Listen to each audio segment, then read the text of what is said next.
Bapak Ibu saudara-saudari yang terkasih, Shalom. Shalom. Shalom. Shalom. Dalam dunia modern saat ini, harus kita akui nilai sebuah persahabatan makin hilang. Mengapa?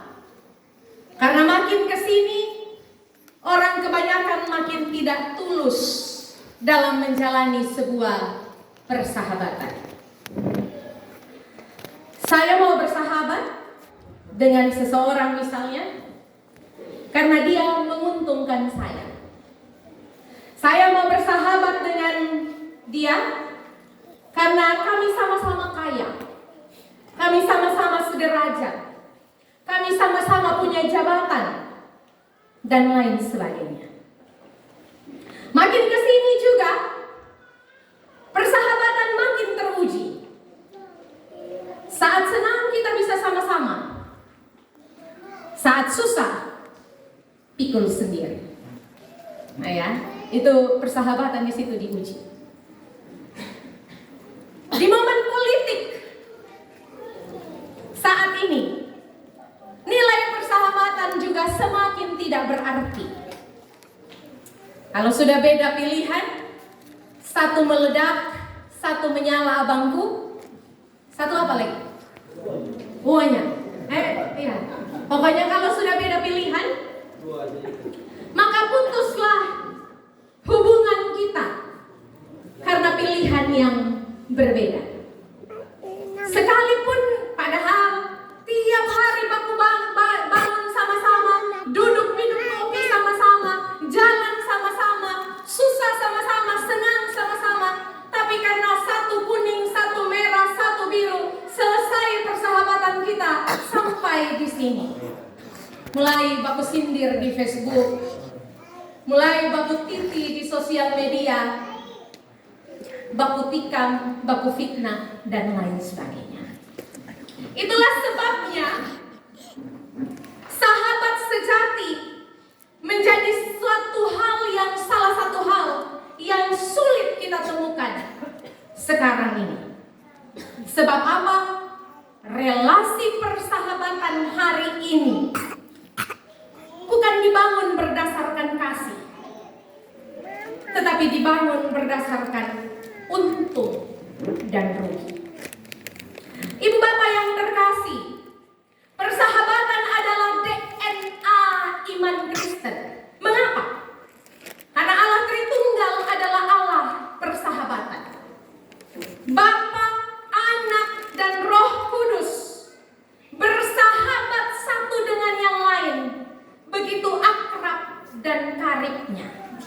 Kita bisa lihat ya dalam teks-teks Alkitab, penciptaan Allah Tritunggal itu tidak bisa dilepaskan satu dengan yang lain.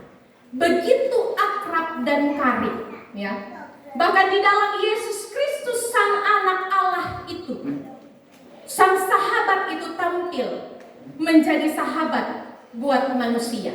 Makanya kalau kita baca Injil Yohanes, kita akan temukan sebutan atau penyebutan bagi Yesus adalah sahabat, pemungut cukai, dan orang berdosa.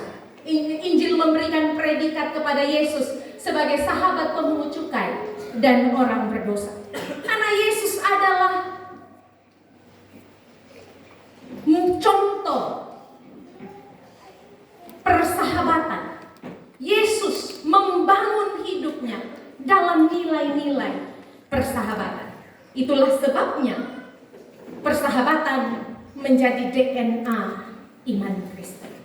Ibu bapak saudara-saudari yang terkasih, dalam Injil Yohanes 15 ayat 12 sampai 15 digambarkan nilai persahabatan yang ada dalam diri Yesus.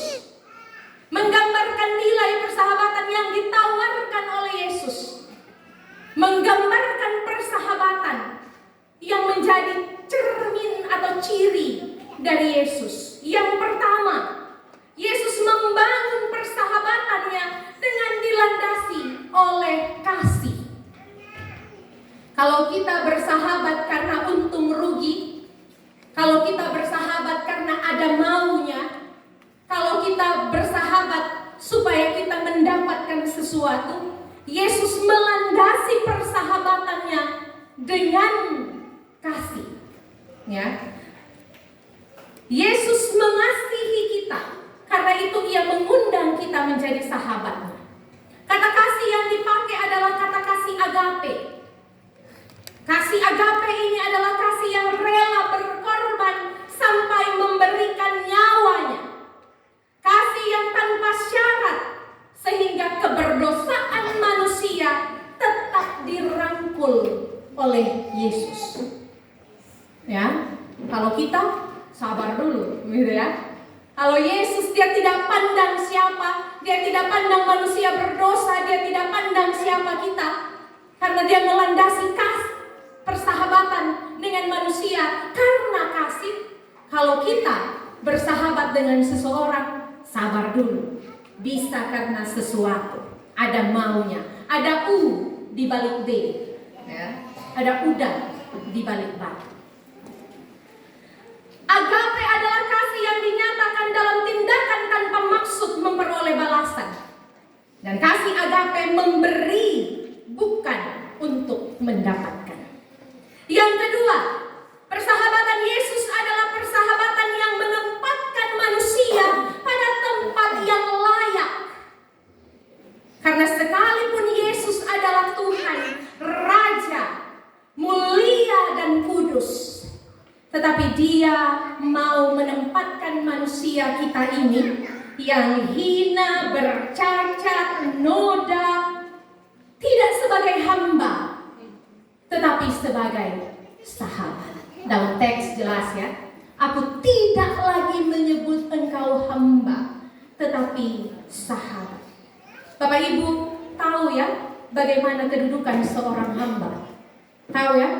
Dalam stratifikasi masyarakat sosial itu, masyarakat Sumba, hamba itu sama dengan budak yang diperintah, yang diperjualbelikan, ya, sama kayak barang yang bisa diperlakukan apa saja.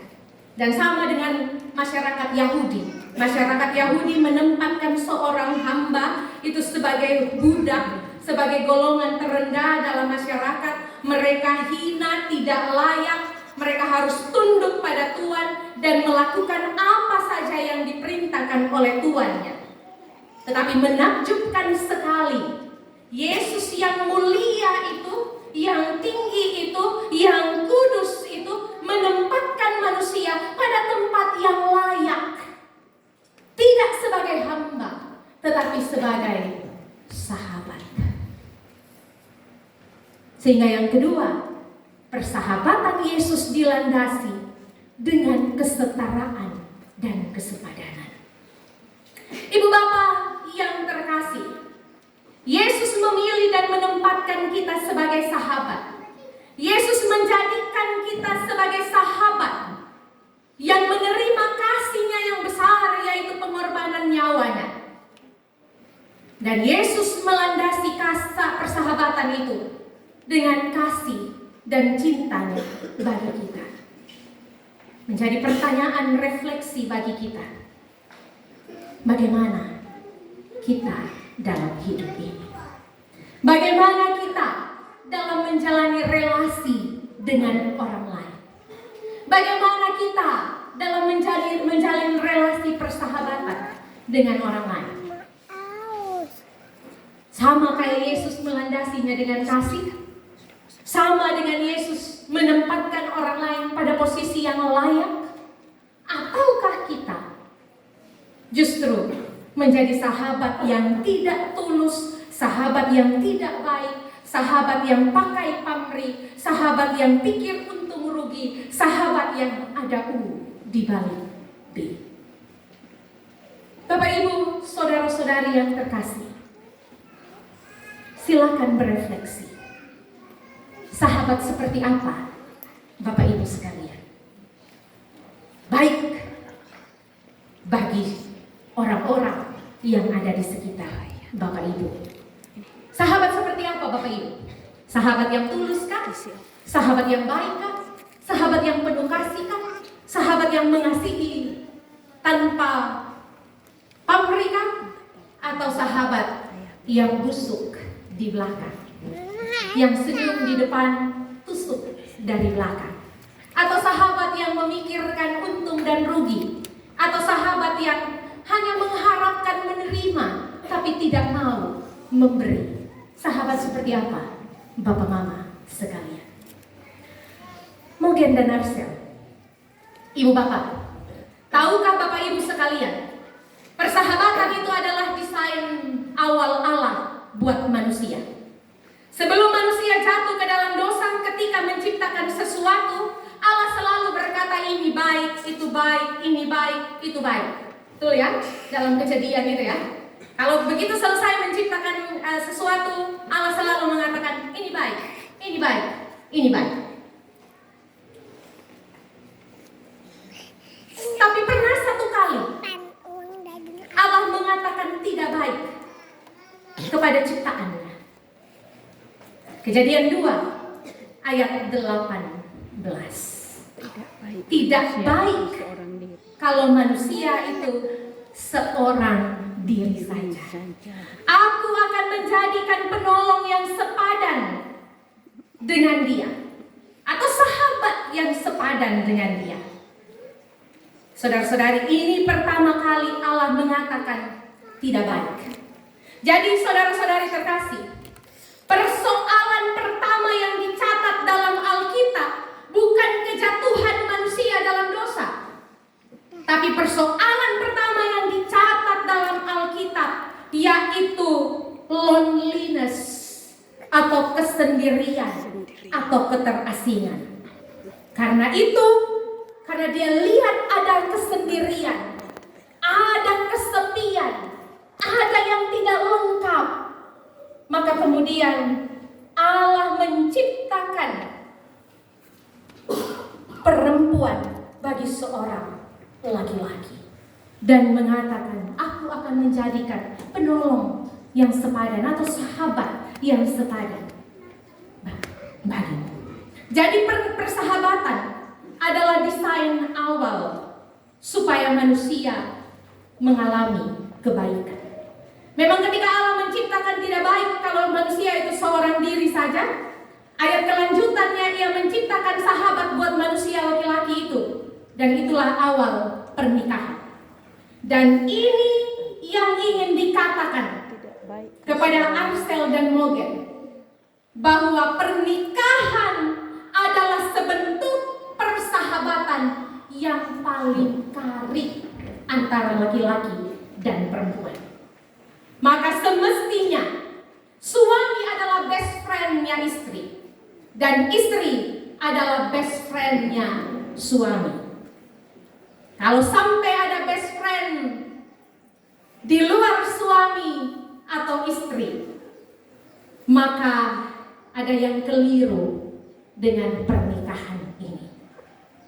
Arsel dan Mogen, kalian berdua adalah sahabat hari ini. Karena telah diberkati dan diteguhkan oleh Allah Sang Kristus yang adalah Allah persahabatan. Karena itu kalau ada sesuatu di rumah, kalau ada masalah, curhatnya antara kamu dua. Begitu ya? Curhatnya antara kamu dua. Jangan Mogen cari sahabat lain di luar rumah. Ya? Ada miras, ada kawan nongkrong, ada kawan duduk sampai pagi, pulang bukan masalah selesai, tambah bawa masalah. Yang seharusnya masalah itu bisa selesai karena dicurhat dengan sahabat di rumah, tetapi makin hancur karena pulang sudah dengan mabok tuh. Iya. Jadi jangan curhat dengan hal-hal yang lain. Curhat dengan dua sahabatmu yang ada di rumah, Tuhanmu dan juga istrimu. Jangan curhat juga dengan perempuan lain. Ya, karena kalau curhat dengan perempuan lain bisa bahaya. Nanti kalau nyaman dengan istri orang atau nyaman dengan pacar orang, bahaya kan? Karena itu jangan terlalu bersahabat dengan lawan jenis. Sama kosong deh nama kalau sahabat dengan lawan jenis. Ujung-ujungnya sama, ada U di balik B, ada udang di balik batu. Ya, Karena itu, jangan cari sahabat di luar rumah. Ada satu sahabatmu di rumah, yaitu istrimu. Dan ada satu sahabatmu, yaitu Tuhanmu. Demikian juga Arsel. Jangan jadikan laki-laki lain sahabatmu. Boleh, friend boleh, tapi best friend jangan. Ya, friend boleh, tapi best friend jangan. Jadikan mogen tempat curhatmu, jadikan mogen sahabatmu, teman karib dalam rumahmu, supaya rumah tanggamu menjadi bahagia dan sukacita. Ya. Kalau kita sudah lebih enak bersahabat dengan orang di luar rumah, nanti dua-dua mulai menyanyi begini. Kamu berbohong, aku pun berbohong. Kamu lukai, ku lukai balik. Coba kau pikir, di mana ada cinta seperti ini? Kau tinggalkan aku, ku tinggalkan juga. Kau dengan yang lain, aku pun begitu. Tak usah tanya mengapa, aku hanya mengimbangi. Selesai rumah tangga, habis. Selesai. Karena itu, jangan menyanyi itu.